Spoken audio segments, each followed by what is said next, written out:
আসো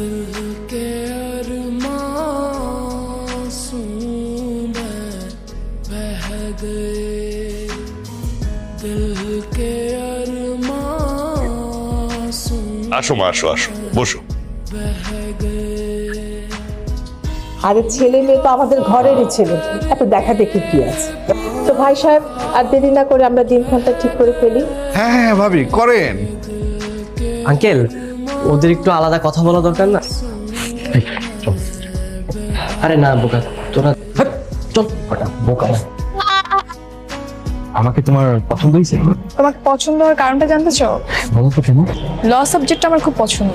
আমি চেয়েছিলাম আমার হাজবেন্ড একজন লয়ার হবে, সুযোগ হয়নি তাই আমার পড়া হয়নি।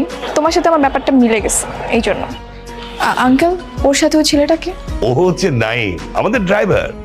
ওর বাবাও আমাদের ড্রাইভার ছিল, এখন আমাদের গাড়িটা চালায়।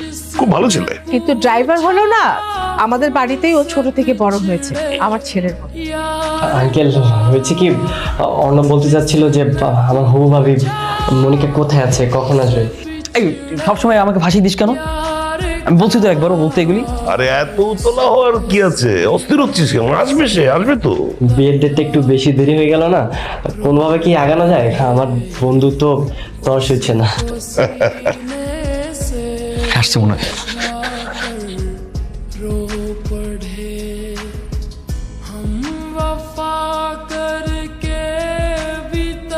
বলেন তো, আপনি কতদূর পড়াশোনা করেছেন? আমি তো 5 পাস। মিথ্যা বলেছেন, আপনাকে দেখে মনে হয় না আপনি 5 পাস। আমি ভাবছি কালকে অর্ণবের ভার্সিটিতে যাব। কিন্তু কেন?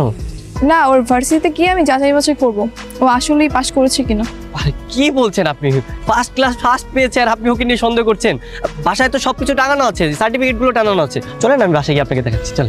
সেগুলো তো মিথ্যাও হতে পারে, আমি সরাসরি গিয়ে জানতে চাই। যাচাই করতে চান না? আপনিও যাবেন আমার সঙ্গে? বন্ধু, এবার তো ফাঁসে যেতে পারি। কেন ফাঁসবে কেন? ফাঁসার কথা আসবে কেন? ওইখানে যদি ও যায়, রেজাল্ট সার্টিফিকেট সবকিছু তো আমার নাম, আর তুই যাচ্ছিস তোর সাথে, আমি তো তোর ভরসা করি। আরে বোকা, আমি গেলেই তো সমস্যা।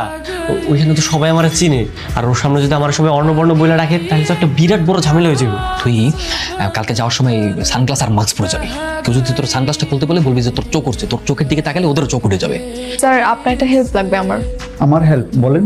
স্যার, ব্যাচ নম্বর 70, সেশন 15 থেকে 16, আর রোল হচ্ছে 32, 34, 74। ওনার ডিটেলসটা একটু বলতে পারবেন আমাকে? ও, অর্ণব চৌধুরী, পিতা হুসাইন চৌধুরী। জি। কি ব্যাপার, আপনার এরকম অবস্থা কেন? ভূতের মতন নাক মুখ বন্ধ করে বসে রয়েছেন। আসলে আমি একটু অসুস্থ তো, এই ধুলাবাড়ির কারণে আমার একটু সমস্যা হয় তাই। বলেন, আর কি জানতে চান? স্যার, উনি কি আসলেই ইউনিভার্সিটি টপার ছিল? রেজাল্ট তো ফাটাফাটি, ছেলেটা অনেক ভালো। দেখলেন, আপনার ইনফরমেশন তো আপনি পেয়ে গেছেন তাই না? চলেন আমরা বরং যাই। ওনার কি কোনো ছবি আছে আপনার কাছে? ছবি দেখবেন? কি হলো, আপনি না করছেন কেন? ওই না না, কিছু না।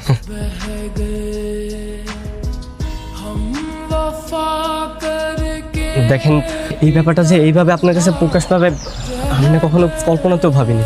তাছাড়া একটা সার্টিফিকেট তো মানুষের জীবনে সবকিছু হতে পারে না। অর্ণব সত্যি খুব ভালো মনের একজন মানুষ, ও আপনাকে অনেক ভালোবাসে। আর ওর বাবার যা আছে, ও চাকরি করতে হবে না, ও বসে বসে খেতে পারবে। আমি তো সেটাই চাই না। আমি কেন একজন আলালের ঘরে দুলালকে বিয়ে করব? আমি যাকে বিয়ে করব সে হবে একজন মেধাবী কর্মজীবী ছেলে, অনেস্ট সত্যবাদী, যে একজন নিরপেক্ষ আইনজীবী। কিন্তু অর্ণব, ও তো এটা কিছুই না, পুরোটাই উল্টো।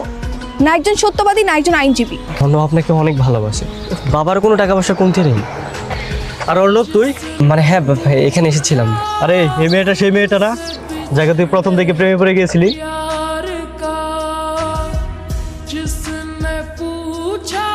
প্রেমে পড়ে গিয়েছিল মানে? না না না, কিছু না। এই কি বলছিস সেগুলো? কিছু না মানে? ওই তো তুই আর আমি গাজীপুর গেলাম ঘুরতে, তারপর প্রথম দেখলি, ছবি তুলে রাখলি।